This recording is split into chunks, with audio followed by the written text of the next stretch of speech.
sudah mulai besar tuh, macam-macam dia pengen ngomongnya. Kan harus demokrasi misalnya. Terus kalau kita nggak suka, bagaimana cara kita menyampaikan nggak suka? Kalau kita ada hal-hal yang prinsip, yang sangat penting, apa yang harus kita tempuh untuk menyampaikannya? Rambu-rambunya seperti apa dibuat? Bahwa akan ada marah-marah ya pastilah, nggak mungkin. Pengalaman saya aja 21 tahun berkeluarga ya ada ribut-ributnya banyak, sering. Tapi kan ada mekanisme yang kita atur bagaimana supaya menetralisir itu. Sehingga kita punya yang disebut dengan do's dan don'ts-nya. Apa yang boleh diucapkan, apa yang tidak boleh. Apa yang boleh disebut, apa yang tidak boleh. Ketika ada yang marah harus bagaimana bersikap. Nah, itu dibuat. Jadi komunikasinya jadi lancar. Dan ketika ada konflik, kita punya pemecahannya. Dan jangan lupa yang penting lagi, seandainya konflik ini memuncak, ke siapa kita harus berkonsultasi. Jangan konsultasi kepada orang yang tidak berwenang. Jangan konsultasi juga belum apa-apa baru konflik kecil udah konsultasi. Nah itu kan harus diatur. Kalau sedapat mungkin diurus dulu internal berdua. Kalau sudah nggak mampu baru naik banding kemana, orang tua atau ke mertua atau ke sahabat yang paling dekat. Nah ujung-ujungnya nanti ya ke pengadilan. Tapi tentu itu yang tidak kita inginkan. Nah, jadi dibuat pola berkomunikasi. Pola komunikasi seperti apa. Yang ketujuh, nah gimana kita mengelola anak nih? Ya termasuk ya kita mau punya anak berapa, kita mau terima aja berapapun Allah kasih, atau kita ya kalau bisa mengelola 2-3 anak misalnya, itu juga dibicarakan aja, tidak ada masalah. Seandainya nanti kita tidak punya anak kandung, Allah tidak kasih, Tuhan tidak percayakan sama kita, apa yang harus kita lakukan? Toh tadi misalnya kalau tujuan hidupnya bermaslahat untuk banyak orang, ya mau ngambil anak pun juga bukan tidak mungkin kan gitu. Dibahas semuanya. Gimana pola mengasuhnya nanti? Nilai-nilai yang perlu kita tanamkan sama anak, jangan banyak. Atau jangan suami ngomong 1, 2, 3, 10, istri ngomong 1, 2, 10, nilainya bentrok terus. Anak bingung mana yang mau diikuti. Sepakati saja nilai yang penting di keluarga kita, 1, harus jujur misalnya gitu. Berintegritas. Kedua, harus bisa bicara, berani bicara, mengumpulkan pendapat. Jadi jangan dipendam. Ketiga, harus menghormati, respect siapapun orangnya. Nah misalnya gitu ya, tentukan aja. Nah itulah yang kita didik. Ketika si bapak bicara dan ibu bicara nggak bertolak belakang. Sering di dalam rumah tangga itu, jangan salah ya, ini saya berbagi dan pengamatan saya. Ayahnya bicara disangka sama ibunya di depan anaknya, nggak begitu. Salah itu. Nah, susah kan? Mana yang mau ditiru sama anaknya gitu. Jadi harus kompromi, harus sepakat sehingga menghindari konflik-konflik yang lebih jauh dan menghindari, ingat ya, salah asuh. Nah, kalau udah salah asuh kan berat tuh. Jadi pola kita mendidik anak bagaimana itu harus kita bicarakan. Kalau nanti anaknya protes, gimana nih? Harus kita bicarakan juga. Nah, yang berikutnya nomor 8, mengingat waktu ya, ini udah 1 jam karena tadi kita terlambat mulai, tapi nggak apa-apa, saya tuntaskan dulu kira-kira 10 menit lagi sebelum kita diskusi. Manajemen ilmu. Ingat, rumah tangga yang langgeng, yang nanti ke depan itu kuat, tahan dari semua goncangan-goncangan dan tekanan, itu adalah rumah tangga yang punya ilmu banyak dan merasa selalu kurang ilmunya. Jangan merasa semua kita sudah tahu, jangan merasa semua kita sudah pandai. Karena kalau kita merasa sudah tahu dan sudah pandai, maka pada detik itulah berakhirnya yang namanya keutuhan rumah tangga. Kalau sudah ada yang merasa tahu dan merasa pandai dan tidak perlu belajar lagi, ya susah. Makanya rencanakan kita nanti perlu sekolah lagi nggak nih? Anak kita nanti sekolahnya bagaimana nih? Kan nanti ada kaitannya dengan penghasilan, dengan karir dan keuangan tadi gitu. Terus kalau kita harus ikut pengajian, kajian, yang mana yang kita ikutin? Jadwalnya bagaimana? Saya pernah dapat curhatan seorang saudara lah ya, dekat. Itu suaminya misalnya tidak boleh ke sini, yang bolehnya hanya ke sini. Sebaliknya saya pernah juga dapat curhatan, suaminya begitu mulai ada kajian-kajian langsung dituduh agak sesat nih sama keluarga besar misalnya. Jadi aneh-aneh. Nah, kitalah yang menentukan sebagai keluarga perlu ada pendalaman ilmu, baik ilmu agama, spiritual, maupun ilmu-ilmu yang lain, termasuk ilmu manajemen. Nah, pola kita belajar itu seperti apa? Mau formal, mau enggak formal. Oh, nanti kita berdua, udah sekolah lagi ya, kalau bisa sampai S2 misalnya. Anak kita cita-citakan minimum S2 ke depan. Kenapa? Karena S1 ke depan juga bakal jadi buruh tuh 10 tahun lagi levelnya. Tidak lebih baik daripada buruh. 10 tahun lagi ya, kalau sekarang kan masih oke ya. Nah, jadi gimana kita nih? Dan kalau kita mau ngaji, misalnya di tempat-tempat yang seperti apa, siapa yang kita jadikan guru? Hati-hati, salah berguru zaman sekarang ini juga kepleset. Malah guru yang mengajarkan kepada yang tidak benar. Nah, makanya harus direncanakan. Manajemen ilmu ini penting. Bagaimana kita setiap minggu, setiap bulan mendapatkan ilmu yang lebih baik. Bagaimana berbagi ilmu, menggali ilmu, itu penting. Supaya apa? Kita tidak seperti katak dalam tempurung. Kita tidak seperti udah panas, udah mau gosong, nanti baru kita nyadar, oh ternyata dunia di luar sana itu jauh lebih hebat daripada yang kita bayangkan. Nah, yang kesembilan, ini juga tidak kalah penting, manajemen keluarga besar. Ingat, menikah itu bukan hanya menyatukan dua orang, tetapi menyatukan dua keluarga. Dan tidak mungkin, ya, ini kan datang dari dua keluarga yang berbeda, datang dari budaya, karakter, dan profil yang berbeda. Tidak mungkin suami dan istri ini akan bisa mengadopsi semuanya. Mesti ada nanti komprominya di titik tengahnya. Misalnya kebiasaan dari keluarga si suami, kan nggak harus suami paksakan 100% harus diikuti oleh keluarga istri. Karena apa? Budaya dia sebelumnya beda. Sebaliknya kebiasaan dari keluarga istri nggak bisa juga 100% akan diikuti. Tetapi kita saling mencari kompromi. Dan kita maklum adanya. Kenapa? Memang datang dari dua yang berbeda. Satu. Yang kedua, jangan mentang-mentang kita udah berkeluarga, lupa dan selesai hubungan kita dengan orang tua dan dengan mertua. Justru harusnya dengan kita berkeluarga tetap kita melayani. Bagaimanapun si suami ke ibunya itu jauh lebih duluan berhubungan daripada dengan istrinya. Dan ibu itu adalah perwakilan Tuhan di dunia. Jangan sampai istri membawa suami untuk tidak taat lagi, tidak melayani lagi ibu. Ada pepatah mengatakan kalau ngasih uang ke ibu tidak perlu harus tahu istri. Sampai begitu ekstrimnya tuh. Nah, tapi zaman ke depan ya kalian, adik-adikku, teman-teman semuanya, ya saling tahulah, saling terbuka. Tetapi jangan pernah melarang suami untuk memberi atau mengasihi orang tuanya. Karena itu adalah bagian dari doa keberkahan yang banyak contoh yang mengatakan di tengah keluarga bahwa semakin suami taat dan melayani orang tuanya, semakin banyak berkah yang dia dapatkan, yang dia terima untuk keluarganya. Nah, ini penting, ada ilmunya gitu. Jadi gimana nih kewajiban kita melayani? Sekali berapa kita harus mampir sama orang tua? Jangan sampai orang tua kita sangat dekat nggak pernah kita lihat. Terus lebaran nggak pernah kita pulang. Alasan macam-macam. Saya kira WA banyak gitu ya, sharing-sharing WA. Saking tingginya ilmunya anaknya ke Amerika, ke Eropa, ke London. Begitu ibunya meninggal nggak datang. Nah, itu kan udah sangat-sangat durhaka dan itu dasar-dasar neraka saya kira nanti tempatnya itu. Jadi Anda punya kewajiban yang sama kepada orang tua meskipun Anda sudah berkeluarga dan menikah. Ingat itu dan camkan itu. Sehingga gimana kita berkomunikasi. Dan ingat, orang tua semakin tua semakin nggak jelas juga omongannya itu. Semakin nggak jelas juga pendiriannya. Nah, kita sebagai orang muda yang harus pandai menetralisir komunikasi itu. Jangan gampang tersinggung. Saya pernah mendengar ada kisah rumah tangga muda, orang tuanya marah-marah, dia tersinggung dan dia memutuskan hubungan dengan orang tua. Nauzubillah, bahaya.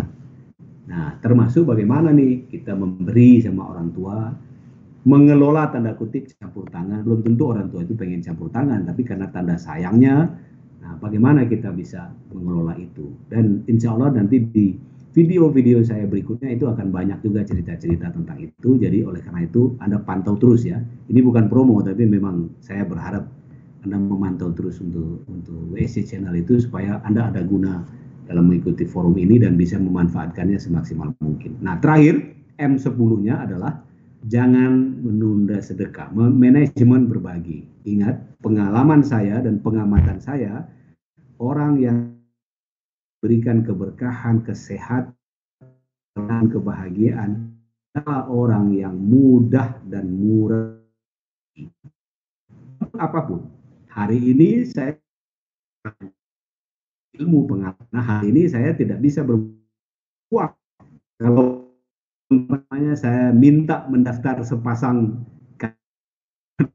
yang komitmen saja, ya untuk ngetes komitmen sungguh-sungguh kan. Banyak itu kalau yang serius-serius digratiskan, awal hari hanya nggak jadi. Nah itu niat berbaginya nanti tidak ikhlas. Itu bisa dalam bentuk uang, pikiran, tenaga, berbagi. Kita hidup dan gitu. Kita mesti untuk memberikan kemanfaatan bagi banyak orang.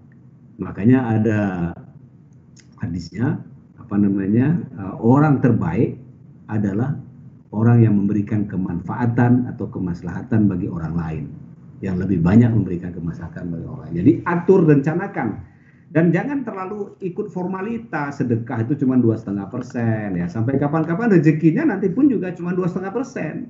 Kenapa nggak sekarang meniatkan sedekah itu, berapapun kita terima duit, 10% kita anggarkan untuk berbagi. Insya Allah nanti rezekinya akan jadi lebih banyak. Nah, kepada siapa kita berbagi, silahkan diatur. Mungkin kepada orang-orang terdekat dulu, karena itu juga lebih afdol, ya, lebih lebih maslahat. Berbagi kepada orang terdekat, keluarga besar, orang tua, saudara. Tapi jangan terus ya 2,5%, terus dihitung-hitung lagi ya. Berbagi itu bagi aja. Kalau orang yang punya duit banyak, punya harta banyak berbagi, itu kan biasa. Yang luar biasa adalah orang nggak punya uang pun dia bisa berbagi. Nah itu luar biasa.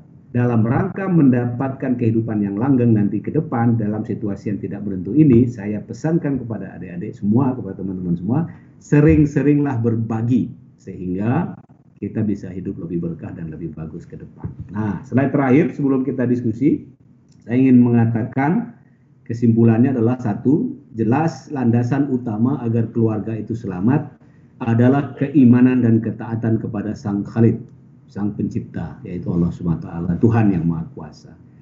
Kalau kita ke depan ini tidak taat, tidak beriman, tidak kuat fondasi spiritualnya, bisa dipastikan 50% keluarganya berantakan. Karena toh sekarang dengan pandemi corona orang jadi tahu kan bahwa ya ini di atas langit ada langit. Di atas yang kemampuan manusia ada yang lebih mampu lagi. Nah itu harus dibalikkan ke sana konsep berpikirnya bahwa semua ini apapun itu adalah Tuhan yang Maha Pencipta yang punya skenario. Jangan banyak lagi dipikirkan yang aneh-aneh. Jangan pikirkan lagi yang kezaliman, dosa udah kuno. Pikirkan aja bagaimana kita dekat sama Tuhan yang Maha Kuasa semampu kita. Bagaimana kita rajin misalnya sholat, atau kalau yang bukan muslim bagaimana rajin beribadat yang lain ya. Bagaimana kita terus bisa mendekatkan diri. Itu landasan pertama. Kalau landasan itu dipegang, insya Allah keluarganya selamat. Yang kedua, menikah bukanlah hanya untuk urusan mempersatukan dua anak manusia, tapi dua keluarga besar. Oleh karena itu, harus bisa mengelola dua keluarga besar dengan baik.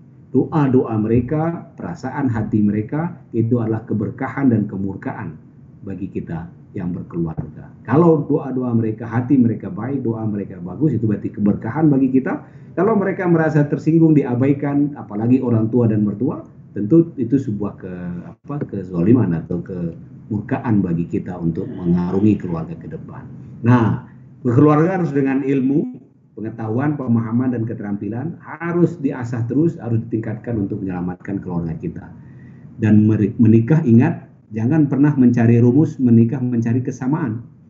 Karena berdua ini bertemu bukan untuk sama, tapi berdua ini bertemu memang dari perbedaan yang jelas berbeda, bagaimana kita bisa memahami perbedaan itu dan mengelola perbedaan itu. Nah, itu kira-kira tips dari saya. Kita masih punya waktu setengah jam ke depan untuk berdiskusi. Dan jangan segan-segan, jangan malu-malu untuk bertanya dan untuk berdiskusi. Karena ini kesempatan, saya kira kesempatan baik untuk saling menasehati kita semua dalam rangka membangun rumah tangga. Paling tidak, saya merasa dalam membangun rumah tangga ini ya tidak sempurna. Tidak ada manusia yang sempurna, tapi paling tidak so far so good. Ada keberkahan yang dirasakan, dan insya Allah jangan sampai ada murka-murka dari Allah dan dari orang tua dan dari mertua. Itulah yang bisa saya bagi. Silahkan sekarang diangkat tangannya atau langsung diaktifkan videonya bagi yang ingin bertanya. Nah, ini udah 21 orang nih dalam meeting nih, berarti udah sesuai dengan target yang tadi mendaftar ya. Silakan, saya tunggu pertanyaan-pertanyaan dari semuanya. Ini ada yang raise hand, Ana Villa da Silva mau bertanya, silakan. Ya Pak. Tes Pak. Oh, laki-laki rupanya. Maaf nih, Mas Anan nih, saya kira. Iya. Silakan. Ya. Silakan. Ya, saya mau bertanya Pak nih. Kalau kita ini belum menikah ya, cuman kita ada kecenderungan takut kejenuhan gitu setelah beberapa tahun menikah. Itu cara mengatasinya bagaimana ya Pak ya?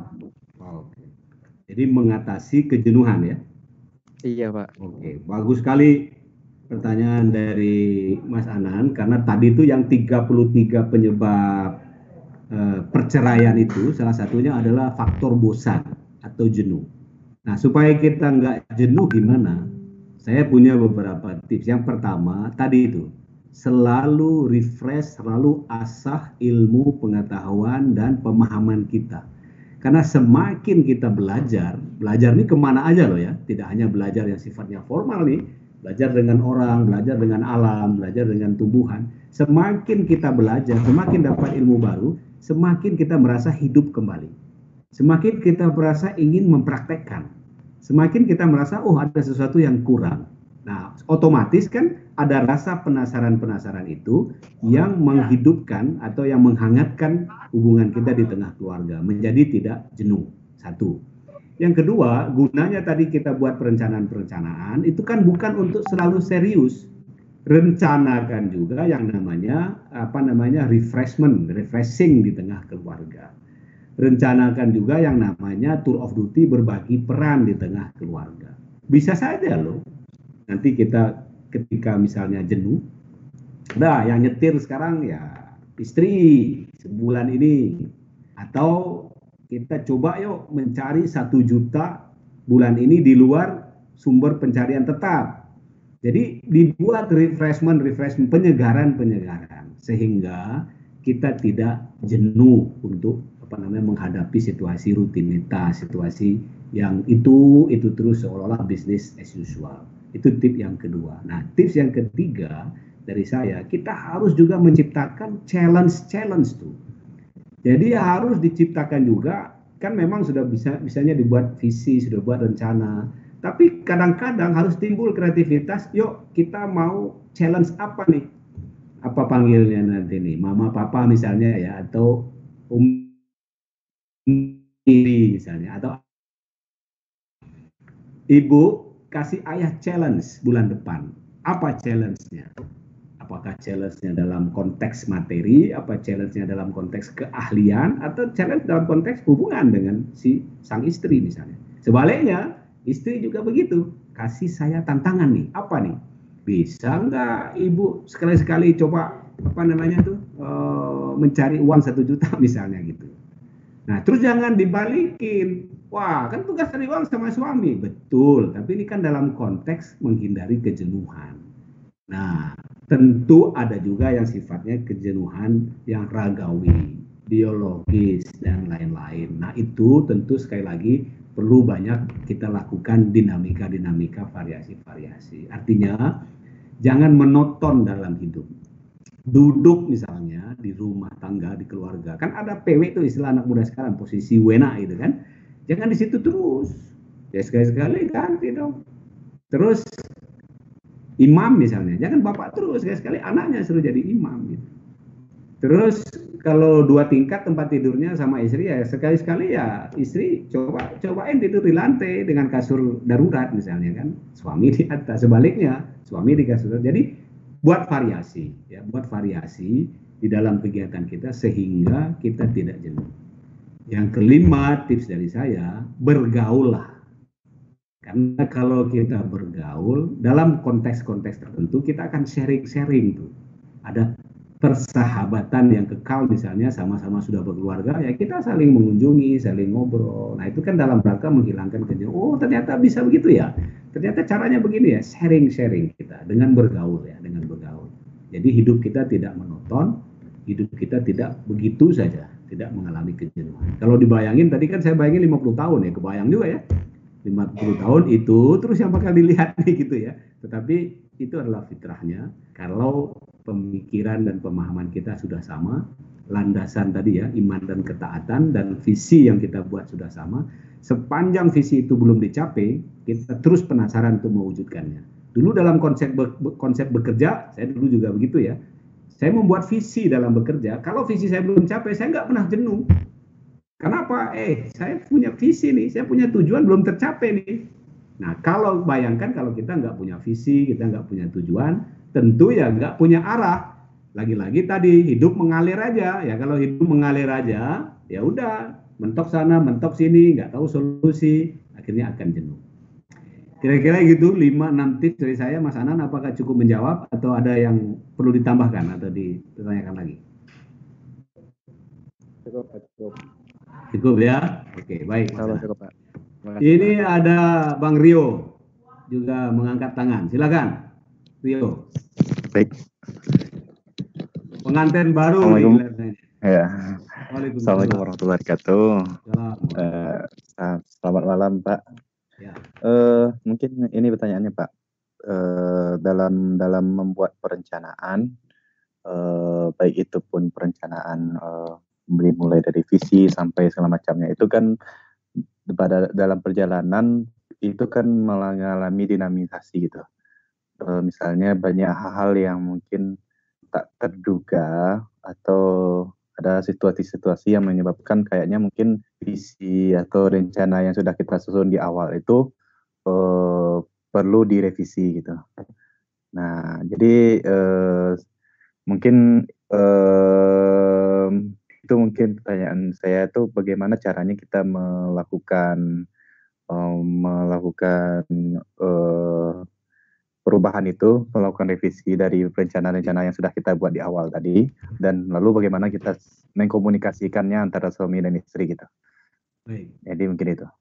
Baik, terima kasih Rio, bagus pertanyaannya. Jadi tadi kita sepakat ya, kita mulai dulu dengan membuat visi. Lalu dari visi kita turunkan ke tujuan. Jadi hal besar, kalau visi itu kan gini menggambarkannya tuh. Visi kita apa sih? Menjawabnya gini, visi itu adalah kita mau menjadi apa. Jadi kalau kita lihat perusahaan tuh visinya kan menjadi perusahaan distribusi terbesar di Sumatera, misalnya gitu. Nah itu visi kan. Jadi menjawabnya dengan pertanyaan mau menjadi apa. Nah itu visi. Jadi keluarga kita nih mau menjadi apa. Jangan mengawang-awang, harus spesifik. Jadi keluarganya hanya misalnya sakinah, mawaddah, warahmah, keluarga yang bahagia, sejahtera. Ya itu nggak jelas ukurannya. Harus ada ukurannya. Keluarga kita mau dikenang sebagai keluarga yang paling sangat senang berbagi, yang tidak pernah menyusahkan orang lain misalnya, kan agak lebih konkret. Nah itu visi. Nah dari visi turunkan ke tujuan, apa hal besar yang ingin kita peroleh selama kita berkeluarga ini. Dan jangan terlalu banyak-banyak. Saya dulu ada pembelajaran juga. Saya membuat 25 tujuan besar dalam hidup. Waktu saya awal tamat kuliah. Tetapi memang saya kerja keras untuk melakukannya. Sekarang kalau dievaluasi, kurang lebih 18-19 sudah tercapai. Jika Allah memberikan saya kesempatan untuk masih hidup, masih ada 6 lagi tujuan hidup yang saya akan capai. Salah satunya ini nih, lagi kuliah doktor kan. Itu termasuk angan-angan juga misalnya. Lalu kedua, membangun rumah ibadah atau pesantren. Itu bagian dari angan-angan. Nah, mungkin terlalu banyak. Kalau 25 kan terlalu banyak dan pusing nanti kan. Jadi paling tidak misalnya 5 atau 10 paling banyak hal besar yang mau kita capai. Nah, dari 5-10 hal besar yang mau kita capai, misalnya pengen punya, ya itu tadi, misalnya pengen naik haji, rumah ibadah. Saya 25 itu contohnya itu ya, berkeluarga, punya anak, menyekolahkan anak, naik haji, segala macam. Nah, alhamdulillah 18 atau 19 sudah saya capai. Nah dari situ kita akan tergeret terus untuk mengejar itu. Kita nggak akan pangling kiri kanan dengan keluarga kita untuk lepas dari visi dan tujuan itu. Nah bagaimana? Tentu di tengah jalan itu akan ada yang tercapai, ada yang tidak. Itu lumrah. Kan tadi saya sudah bilang, uang kita rencanakan aja belum tentu tercapai, apalagi tidak kita rencanakan. Tapi kan akan lebih baik kita rencanakan sehingga setiap periode bisa kita buka, bisa kita evaluasi. Jadi tips yang pertama menjawab pertanyaan Rio tadi, yang pertama harus reguler kita evaluasi tuh rencana-rencana kita itu. Apakah evaluasinya bulanan, 3 bulanan, atau 6 bulanan? Atur aja. Jadi ada forum, ada suasana dengan istri, kalau nanti sudah punya anak dengan anak, libatkan, yuk kita sama-sama evaluasi, udah sampai di mana pencapaian yang diinginkan oleh pimpinan keluarga ini, oleh bapak dan ibunya ini. Atau kalau belum mau melibatkan anak berdua, ya kita evaluasi. Nah, dari evaluasi itu lagi-lagi kan tentu ada melenceng. Oleh karena itu, di bawah dari tadi tujuan itu adalah strategi atau aktivitas kan, atau kegiatan cara mencapainya. Nah, cara mencapaikan itu orang banyak sebut dibuat plan A, plan B, plan C-nya. Jadi tidak satu jalan ke Roma. Misal nih, rencana saya mau dengan istri naik haji 10 tahun lagi dari sekarang. Nah, kan bagus tuh, itu tujuan yang gede itu. Naik haji itu bukan kecil itu. Kenapa? Bukan hanya masalah uang. Orang bilang masalah hidayahnya, masalah fisik dan lain-lain. Jadi kalau nggak dibukakan pintu, belum tentu kepanggil tuh. Betapa banyak orang kaya raya tapi dia tidak terbuka untuk pergi haji. Padahal haji rukun Islam misalnya gitu. Yang namanya rukun itu kan wajib dikerjakan. Saya ada lagi tuh topik berbagi dulu menyadarkan orang pergi naik haji. Makanya saya dulu bercita-cita sebelum usia 40 saya harus naik haji. Alhamdulillah tuh usia 36 atau 37 alhamdulillah saya berangkat haji. Jadi nah karena kita punya tujuan besar misalnya nih ya saya sebut misalnya untuk naik haji. Kita buat plan A, plan B, plan C-nya. Plan A menabung kan. Tapi jangan salah, menabung ini kan nanti suatu ketika bisa tergoda nih. Ada situasi sangat parah, sangat emergensi, tabungan kita masih belum lunas untuk setor kepada ONH, kita ambil bisa aja kan. Makanya buat plan B-nya. Plan B-nya adalah ya bisa dapat bonus nih, Abidin haji biaya dinas misalnya kan gitu kan. Atau berwirausaha. Jadi duit untuk berangkat haji itu didapat dari tambahan usaha, bukan dari gaji atau kerjaan yang rutin. Misalnya begitu. Jadi yang kedua, tadi yang pertama diturunkan dalam bentuk tujuan dan kegiatan tadi dan dievaluasi ya, tips yang pertama. Yang kedua, plan A, plan B, plan C. Tidak satu jalan ke Roma. Karena kalau satu aja begitu aja terus ya mentok. Tidak selamanya hidup ini sesuai dengan yang kita inginkan. Kadang justru keberkahan dan anugerah itu dapat dari yang kita tidak duga, yang tidak kita inginkan. Kita berusaha ke kanan, datangnya dari nanti rezeki dari kiri. Kita berusaha 1, 2, 3, datangnya nanti 4, 5, 6. Itu adalah sebuah hal yang lumrah dalam kehidupan. Nah itu kira-kira 3 tips untuk Rio. Jadi selalu evaluasi, kemudian selalu buat plan A dan plan B, plan C, kita fleksibel dalam menjalankan rencana kita itu. Intinya adalah tujuan saya tercapai. Caranya bisa berbagai macam dengan cara yang berbeda-beda. Dan melengkapinya bagaimana membuat plan A, plan B, bagaimana membuat eksekusi lebih baik, lebih presisi, lebih tepat nanti adalah dengan ilmu tadi kan. Kita gali terus, kita belajar terus gitu. Kalau plan A-nya salah, plan B masa kita salah lagi. Kita harus gali bagaimana caranya. Kira-kira gitu. Gimana? Kira-kira menjawab Bang Rio atau ada yang mau ditambahkan? Ya, putus-putus suaranya Pak. Ya, terima kasih. Mungkin putus, cukup ya jawabannya. Okay. Ya. Nanti bisa dijapri ya, kalau cuman kurang. Siap. Oke. Baik, yang lain silakan. Dari kaum Hawa ini belum ada pertanyaan. Boleh langsung aktifkan videonya. Kalau tidak bisa mengangkat tangan misalnya, silakan diaktifkan videonya, silakan bertanya.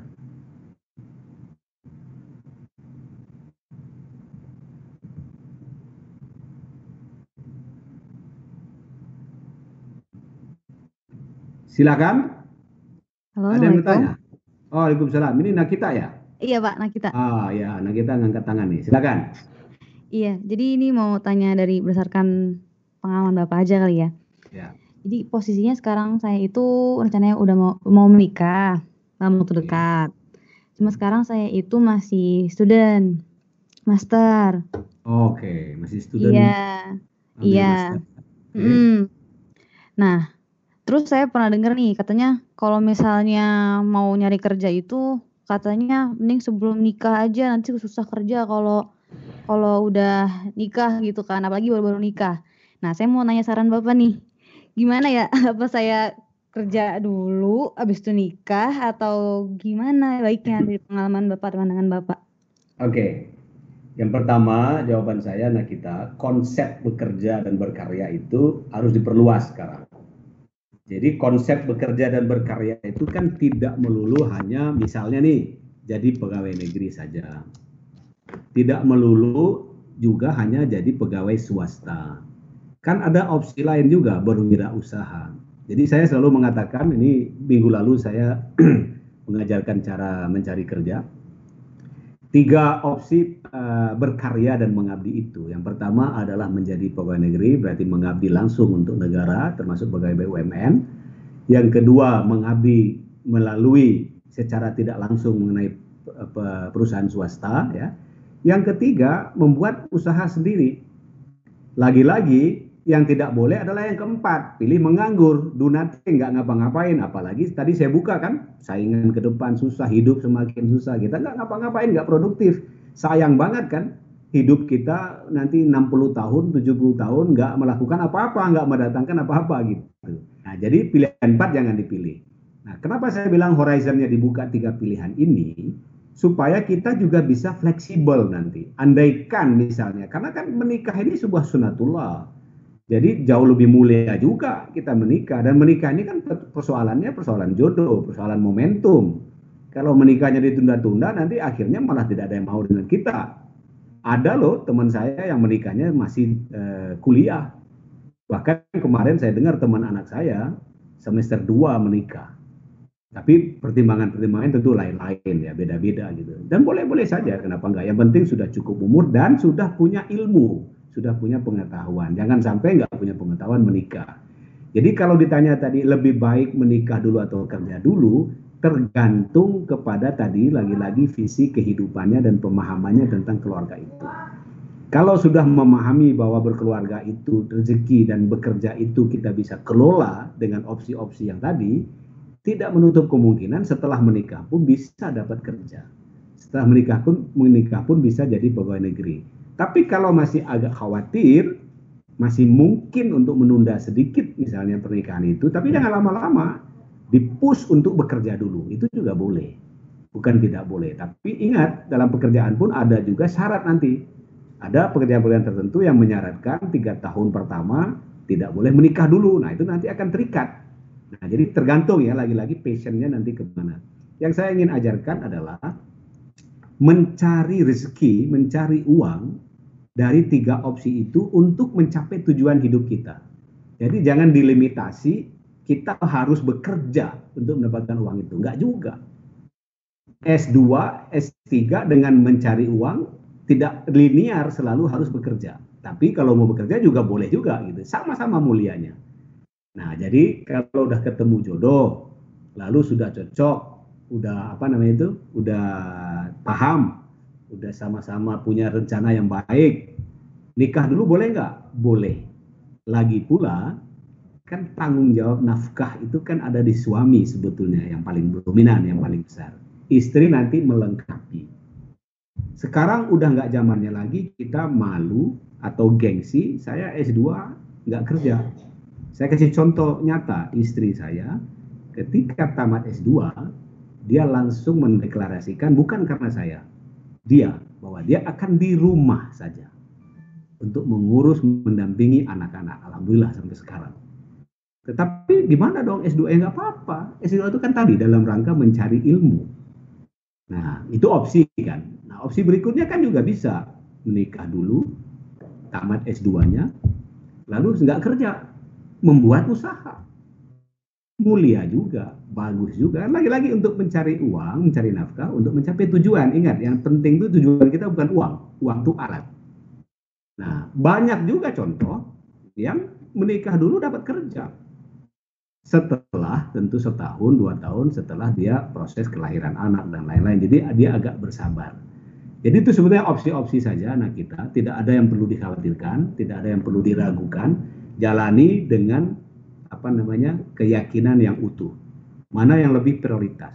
Jika menikah itu memang sudah pas waktunya dan sudah tepat, sudah siap, lebih prioritas, jalankan itu.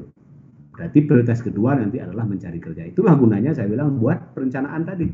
Kalau udah buat perencanaan ya insya Allah kita satu-satu kita tapaki, kita jalani perencanaan itu. Kira-kira seperti itu. Nah kita. Kira-kira oke atau ada sangat yang perlu jelas kita- Pak. Sangat jelas ya. Oke. Iya, makasih ya Pak ya. Baik, terima kasih. Next, siapa lagi?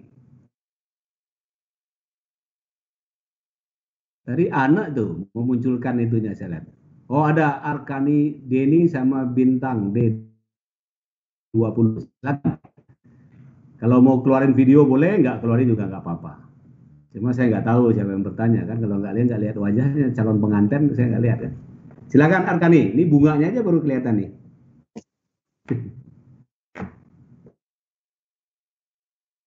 Halo, panggilannya? Halo, Ya, Arka. Arka. Oke, silakan Arka. Jadi gini Pak, kan nggak tahu, aku masih baru lulus, belum punya ini sih, maksudnya kalau untuk plan menikah sebenarnya masih cukup panjang. Cuma dari tadi nih ketika menyimak penjelasan dari Bapak, memunculkan pertanyaan juga karena akhir-akhir ini jujur lagi banyak diskusi juga sama teman-teman yang kebanyakan lagi mikirnya nikah muda gitu. Nah, karena saya perempuan dan teman-teman saya banyaknya juga perempuan, muncullah pertanyaan sebenarnya mentalnya tuh yang seperti apa yang dikatakan untuk seorang perempuan yang nantinya akan menjadi seorang istri itu tuh siap menikah. Kayak gitu Pak, kalau menurut Bapak tuh seperti apa? Atau mungkin memang sudah ada ukuran yang realnya gitu yang bisa kita jadikan acuan? Karena kan tadi kompleks banget gitu ya, kehidupan setelah menikah, nggak seperti yang di drama-drama gitu. Ya. Kayak gitu dulu paling Mbak. Baik, Makasih Pak. bagus Arka, terima kasih sama-sama. Jadi yang pertama saya ingin memberikan ilustrasinya praktis aja ya, teknis. Satu, usia. Usia itu usahakan kalau bisa itu di atas 20 tahun atau di atas 22 lah, 22 tahun. Kenapa? Tentu bertanya kenapa? Karena ada ilmu psikologinya mengatakan seseorang itu secara mentally itu akan lebih wisdom, akan lebih bijaksana dan akan lebih siap itu ketika dia 4 sampai 5 tahun setelah usia peralihan yang disebut dewasa 17 tahun itu. Jadi pada saat 17, 18, 19, 20 itu masih dianggapnya transisi dari anak-anak, remaja ke dewasa. Nah, yang dewasa itu secara mental ya, kalau fisik anak-anak sekarang 15 tahun aja udah gede-gede, jauh dibandingkan orang dulu. Orang dulu 15 tahun itu memang kecil. Coba berdiri sekarang anak cucu ya dengan ibunya dengan neneknya. Itu pastilah tuh ukuran tinggi badan akan menanjak ke atas kan. Bayangkan orang dulu tuh memang kecil, tetapi orang dulu lebih wisdom, lebih dewasa, lebih bijaksana sehingga dulu 15 tahun menikah tuh zaman nenek-nenek moyang kita dulu. Karena apa? Pergaulannya tidak banyak tidak banyak disrupsi, tidak banyak faktor lingkungan yang mempengaruhi sehingga dia tuh jelas ketaatannya, peribadatannya, positive thinkingnya itu kontaminasinya kurang.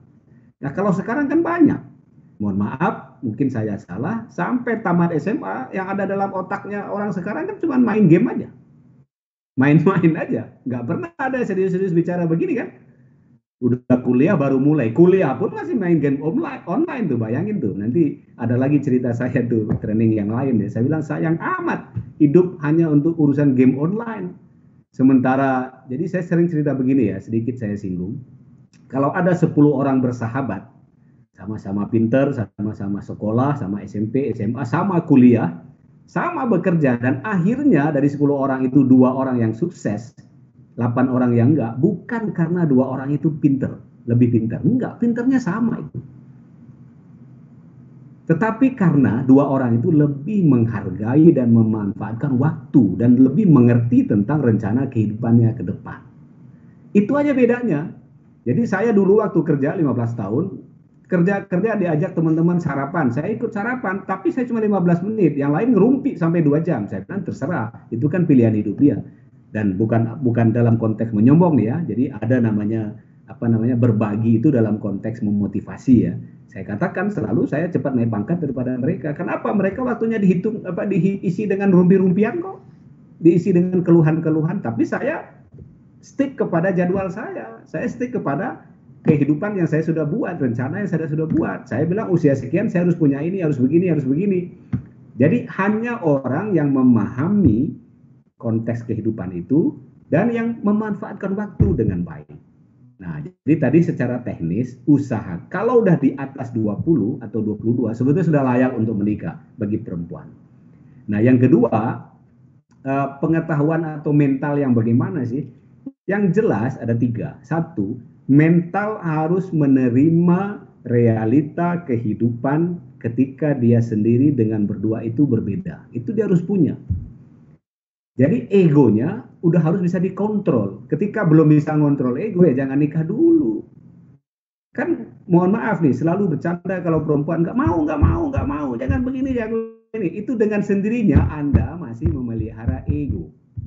Kalau bicaranya selalu nggak mau, jangan. Ya itu berarti kan mikirin diri sendiri aja. Dalam teori leadership itu ada yang disebut dengan agresif, lawannya asertif.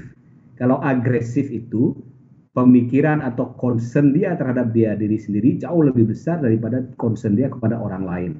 Kalau asertif, concern dia pada dirinya seimbang dengan concern dia kepada orang lain. Jadi ketika dia bilang saya nggak mau nih, dia mikirin orang lain kira-kira senang nggak ya? Saya maunya begini, dia pikirin orang lain kira-kira menerima nggak? Nah, kalau dia udah bisa membalance pemikiran itu antara dia dan orang lain, itu namanya mentalnya sudah matang. Secara mentally dia sudah matang. Itu yang kedua. Jadi yang pertama tadi dari sisi usia, kalau di atas 22 menurut saya sudah oke. Jadi sekarang perkawinan pernikahan umur 24, 23 itu fine tuh. Oke, nggak ada masalah. Nggak usah harus menunggu 28 tahun baru menikah, takutnya nanti jodohnya lari. Nah, ya, jadi kalau memang udah cocok, opsi yang kedua syarat yang kedua, yang ketiga kan saya bilang tadi ada 3. Kenapa enggak usia 21 masih kuliah, masih tingkat akhir, enggak apa-apa. Toh juga bisa menghalalkan semua yang kemarin menyerempet haram, bertemu berdua, mungkin belum jelas kaidah halalnya, haramnya segala macam. Sekarang dengan kita menikah ya halal kan gitu. Nah, jadi yang kedua itu, yang kedua adalah kepedulian kita sama orang lain. Dalam konteks orang lain itu kan adalah calon suami dan keluarga lain kan. Itu sudah sama dengan kepedulian kita pada diri kita sendiri. Nah, yang ketiga, tadi sudah punya konsep. Ketika saya mau menikah ini, saya paham bahwa kita harus punya penghasilan. Saya paham bahwa tidak hanya keinginan saya aja yang harus dipenuhi, tapi juga ada keinginan sang suami. Saya paham bahwa budaya saya dengan budaya dia tentu beda. Ketika sudah bisa membeda-bedakan itu namanya secara mental sudah siap untuk menikah. Nah, bahwa hari ini belum cukup duit, nggak ada syarat menikah cukup duit. Menikah itu kan memulai keluarga ya, memulai mencari uang. Makanya orang dulu sering bilang, banyak anak, banyak rezeki. Sebetulnya logikanya adalah keluar anak 1, tambah kerja keras. Keluar anak 2, mikir lagi kan, gimana nih kalau 1 makannya gini, kalau 2 makannya gimana. Nah, karena dia tambah kerja keras, ya rezekinya nambah. Itu sebetulnya logikanya, banyak anak, banyak rezeki. Nah, jadi ketika dia sudah bisa membeda-bedakan itu, mana yang harus dia rem, mana yang harus dia gas, mana yang dia harus respect, mana yang harus dia tidak respect, prinsip yang harus dia layani seperti apa. Nah, itu dia secara mental sudah siap.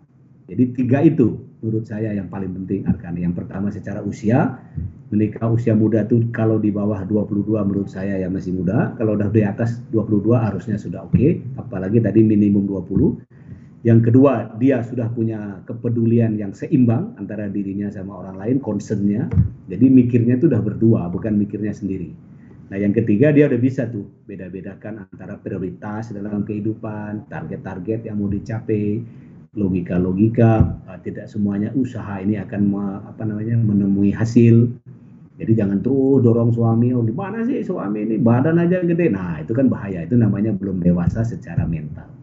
Kira-kira begitu? Cukup puas atau ada yang mau ditambahkan, Arkan?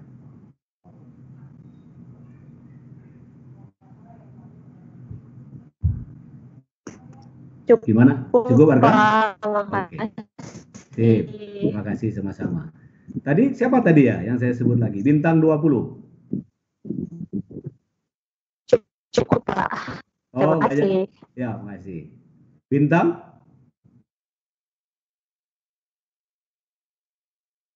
Halo Bintang. Bintang ini kalau nggak salah yang mau menikah segera ini. Mana dia Mas Bintang nih? Ada yang ingin ditanyakan?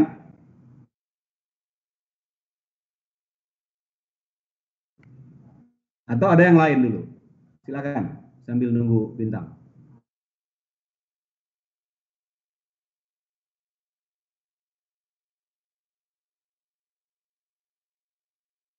Halo?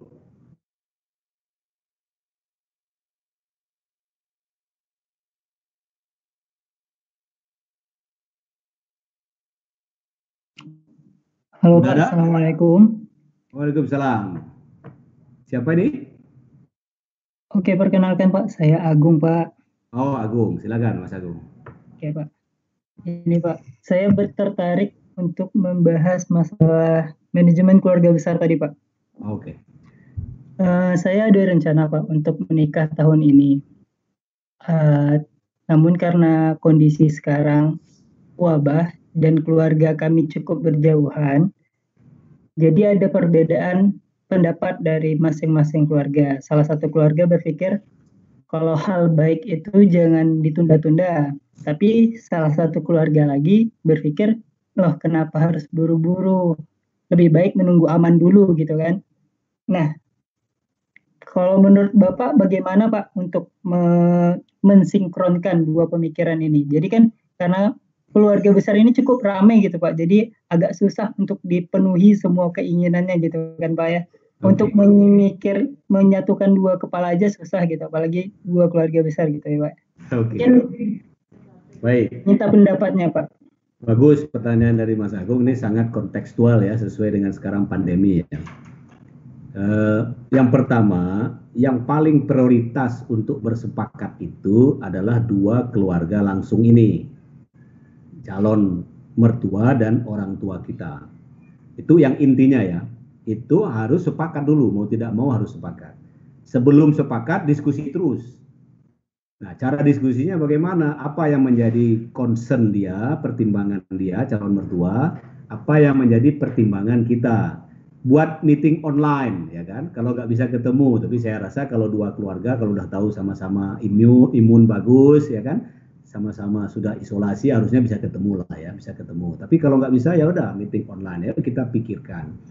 Kapan waktu terlama toleransi kita, dan kira-kira skenario 1 kita pikirkan positifnya apa, negatifnya apa. Skenario 2 positifnya apa, negatifnya apa. Skenario 1 misalnya nih, kita lakukan sekarang, tapi harus ada akomodatifnya, harus ada toleransinya, di mana tidak usah terlalu rame-rame.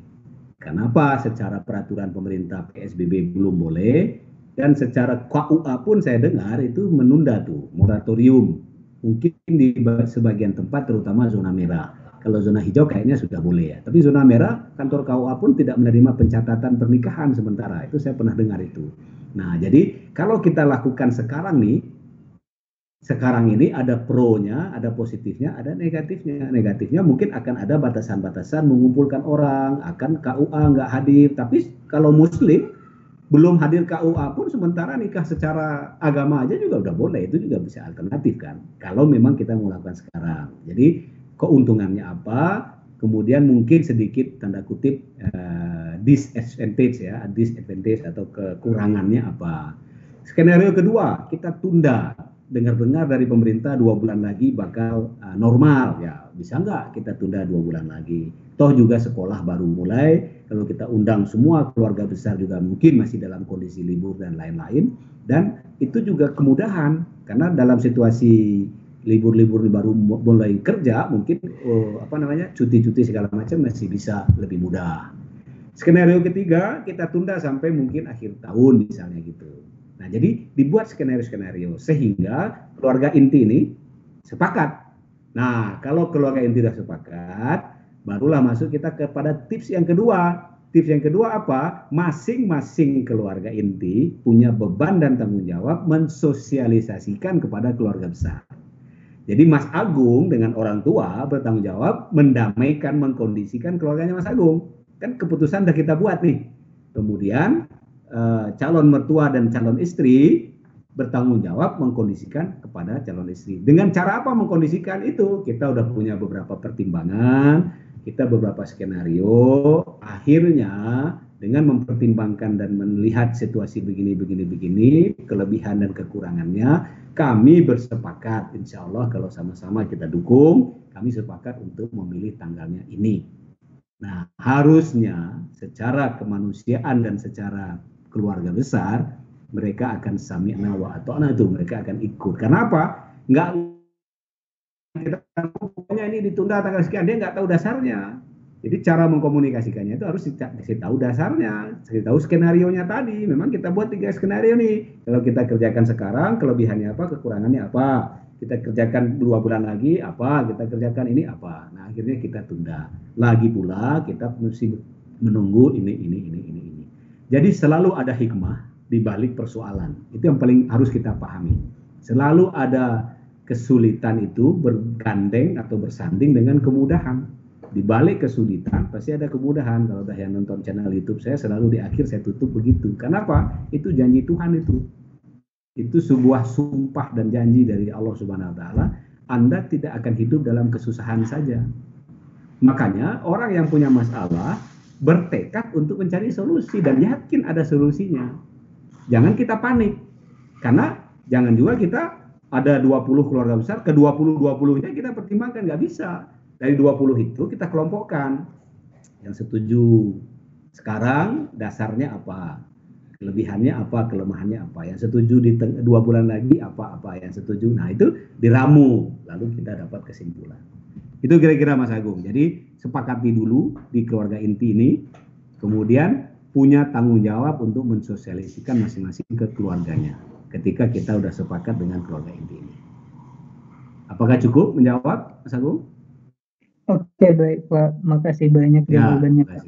Mudah-mudahan didapat waktu yang pas ya untuk itu ya. Amin ya Allah. Tadi Mas Bintang jadi mau tanya?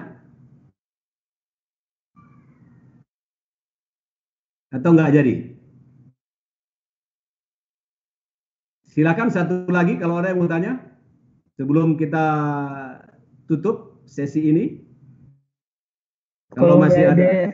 Kalau nggak ada yang mau nanya, saya boleh nanya lagi, Pak? Oh, boleh. Silakan. Silakan, Mas Agung. Sambil menunggu yang lain lah ya. Sayang malam minggunya nih kalau nggak dimanfaatin. Oke, Pak. Nyambung dengan yang, nggak nyambung sih dengan yang tadi, Pak. Jadi kan karena saya udah mau menikah nih, Pak. Semakin hari, semakin ada rasa takut gitu, Pak. Takut akan kesiapan diri. Takut akan bisa nggak ya ngadapin masalah-masalah berikutnya, bisa nggak ya manajemen 10 hal tadi gitu Pak. Jadi kalau saran dari Bapak gimana Pak? Karena semakin hari itu ada rasa takut itu makin bertambah juga gitu Pak. Ya. Apa itu baik atau apa itu menandakan kita belum siap atau gimana Pak? Oke. Jadi rasa takut, cemas, grogi, segala sesuatu apalagi terhadap hal yang belum pernah kita kerjakan itu manusiawi. Itu normal. Kalau ada segelintir kecil orang yang tidak punya rasa itu pengecualian. Tapi sebagian orang mesti merasakan itu. Jago panggung saja untuk pidato jangan salah. Kita nggak lihat. Mungkin baju dalamnya tuh udah bersimbah dengan peluh itu, keringat, saking groginya. Tapi begitu dia sampaikan menjadi tidak terlihat gitu ya. Jadi rasa takut, grogi itu, khawatir itu manusiawi. Ya usah terlalu dipikirkan dan tidak usah terlalu dicemaskan. Nah, yang kedua, bagaimana tipsnya untuk mengurangi itu? Gitu kan, Agung ya? Bagaimana mengurangi rasa itu? Tips yang paling mujarab dari saya adalah mulai dicoba ya menjalani manajemen yang 10 tadi secara perlahan. Karena ada pepatah mengatakan kan Allah bisa karena biasa. Jadi untuk hal-hal yang baru, contoh nih, ajak pasangan kita untuk bicara realistis ini ke depan kita gimana ya. yang menjadi prioritas dalam keluarga kita nanti apa nih? Prinsip utama keluarga kita apa? Itu kan nggak harus menunggu waktu. Bisa kan sekarang kita mulai. Nanti habis acara ini lanjutin malam minggunya Mas Agung dengan calonnya, ya udah chatting-chattingan nih. Wah, ini dapat ada ilmu baru nih. Dimulai. Nah, begitu kita mulai, kita merasakan, kita keluarkan pikiran kita dan rasanya kita lebih plong, lebih enak, di situ muncul percaya diri yang lebih. Di situ muncul keyakinan. Oh, ternyata bisa ya. Oke ya, sepakat ya. Kalau ada sebuah kesepakatan dari yang sebelumnya ketidaksepakatan, itu prestasi. Itu pencapaian, dan yakin saya hanya orang-orang yang tidak normal yang tidak akan merasakan itu, dia akan plong tuh. Ada yang bilang plong dadanya, ada yang bilang plong otaknya, pikirannya, terserahlah, kepalanya plong. Yang penting plong tuh. Nah, begitu plong itu pencapaian, dan begitu pencapaian nambah motivasi, nambah kepercayaan diri. Sama aja kita belajar sepeda gitu ya. Kita coba, cuma kalau menikah jangan coba jajal istri berhubungan, ya nggak boleh itu ya, itu haram, itu nggak boleh itu. Tapi mencoba membuat rencana pengeluaran keluarga, mencoba membuat milestone jenjang-jenjang tahapan, nanti 2 tahun lagi dapat jadi apa ya, manajer, 2 tahun lagi apa ya, rumah apa, tujuan-tujuan tadi kan. Percayalah, saya berani menceritakan ini karena saya mengerjakan itu. Nikmat hidup kita ketika kita mencapai sesuatu yang kita inginkan, sesuatu yang kita rencanakan. Tetapi harus realistis, nggak ada tuh semua yang direncanakan pasti tercapai, nggak ada cerita itu. Bahwa kita harus berjuang, belok kiri, belok kanan, itu lumrah, biasa. Tapi saya tetap pada keyakinan saya bahwa Allah yang punya skenario, saya membuat rencana, saya fight untuk itu. Nah, begitu kita capai rencana demi rencana itu plong kita. Dan semakin pede, ya saya bisa cerita begini kan karena sudah pede mencapai. Saya merencanakan berkeluarga sebelum usia 30 dapat. Saya merencanakan punya anak, di tengah orang lain banyak juga yang nggak punya anak. Kenapa? Nah, macam-macam tuh alasannya. Ada yang karena memaksakan dirinya menikah, tidak disetujui orang tua. Hati-hati loh ya. Saya ingatkan nih yang mau menikah nih, kalau nggak ada ridho dari orang tua, itu nanti susah hidupnya. Dan susah hidupnya itu berbagai macam. Saya banyak mendapat contoh tidak punya anak. Banyak. Bahkan keluarga terdekat saya ada contoh itu. Karena akhirnya orang tuanya setuju, tapi orang tuanya deep inside, dalam hatinya nggak setuju. Tapi kan orang tuanya mikir, daripada anaknya nanti aneh-aneh, ya udah setuju aja, tapi hatinya nggak plong. Nah, akhirnya tidak dapat berkah, tidak dapat anak. Rezekinya susah, nanti sakit-sakit, macam-macam. Nah, jadi kita harus mendapatkan ridho dan plong dari orang tua itu. Nah, karenanya kalau kita sudah tapakin satu demi satu cerita itu dan kita sudah coba keluarkan, buat rencana, mohon izin sudah, kemudian membuat visi, membuat kontrak tadi dan seterusnya, kita akan lebih percaya diri, kita akan lebih yakin, oh ternyata insya Allah bisa nih. Nah, akhirnya ya saya berani menceritakan ini, seperti saya bilang, saya menjalankan apa itu visi-visi, rencana, tujuan, dan banyak masalah yang ditemui. Banyak suka dan dukanya. Kalau dihitung suka duka ya mungkin 50-50 lah. 50% sukanya, 50% duka, ya itu biasa dalam kehidupan. Itu Mas Agung. Jadi lakukan, coba, tes, berhasil, nambah percaya diri, nambah berhasil. Karena kalau hanya kita pikirkan, tambah lama stres. Nah, kalau orang stres, akhirnya kontrol terhadap dirinya nggak ada. Akhirnya itulah yang membuat dia akhirnya males. Contoh nih, orang bilang mau menikah, mau sih mau, tapi belum ada pasangan. Tapi dia malas untuk keluar, nggak mau untuk berkenalan, nggak mau datang reuni. Semakin hari kan semakin minder. Semakin tidak percaya diri, semakin mengurung diri, semakin tak dapat akhirnya jodoh itu.